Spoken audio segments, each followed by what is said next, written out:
leave their families early in the morning because life there is very different from, this is soft life by the way, yeah? I've traveled a bit and I really appreciate the kind of life we live in.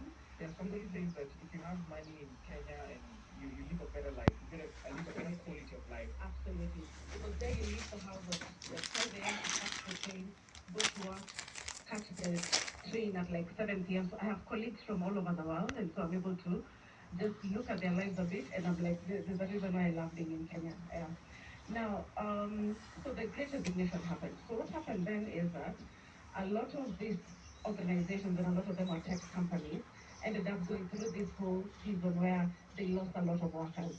People moved into like their countryside and then set up like tiny homes. You grow your own food. I don't know how many of us grew food in 2020, 2021. You have your little kitchen garden over there. So life really changed during that time. Now, something else that was happening in that space is that Kenyans, and the day I love being a Kenyan, yeah, I really love it because we are so adaptable. Like we catch on to things very fast. In fact, there was a PwC report last year that said that Kenyans have adopted AI faster than we adopted like the 5G network. Like we're just over there with ChatGPT and we're just getting results out. And I mean, it was just it's fantastic how quickly we adapt. So a lot of these companies around the world ended up looking to countries like Kenya and India for technology skills. And I know we know that there's a group of people in Italy who sit in like a digital sort of lab and they deliver a lot of work from there, but they're not delivering for Kenyan companies. They're delivering for companies out there. Yeah. So, and I agree with what Dr. Tano said in terms of the skills. That's exactly it.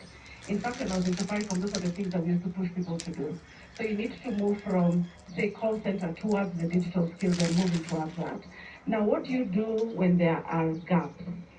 When we sit down, like I sit and I work with people in Oxfam US, Oxfam UK, Ireland, Netherlands, we all get onto calls on Teams and we're able to actually deliver work without ever seeing each other. In fact, I was meeting a lot of my colleagues this January because we've never met, like in person, we've never met.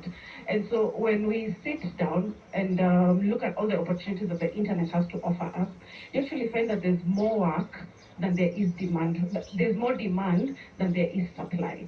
And so we're able to close the gap.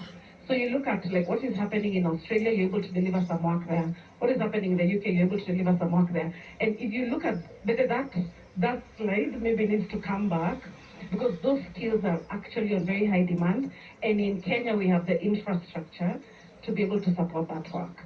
But then we have very high speed internet. We all know how to use our laptops. The world is literally our oyster. So if we just tap into the skills that are projected there by Dr. Tano, we'll actually be in a completely different space. Then Kenya is actually very respected out there. Yeah.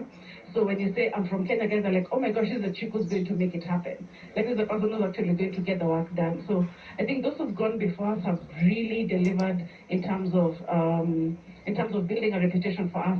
Of course, our president is doing the same thing, and so the skills are on high demand. And so if we're able to just capture that, then we will not experience the gaps that you've mentioned. Great. Scholar, I want to engage on this one as a career development specialist. Let's say Mweni, for example, that's a random name. Mweni from the audience here has identified they can do makeup very well. Another Otieno knows they know how to DJ. Another Maina knows how to do, let's say, poetry or artwork and the like. And these are your non-conventional jobs and skill sets and careers. Now they're preparing to go mainstream. How do they present themselves in a professional way for an institution like Nation Media Group to want to work with them?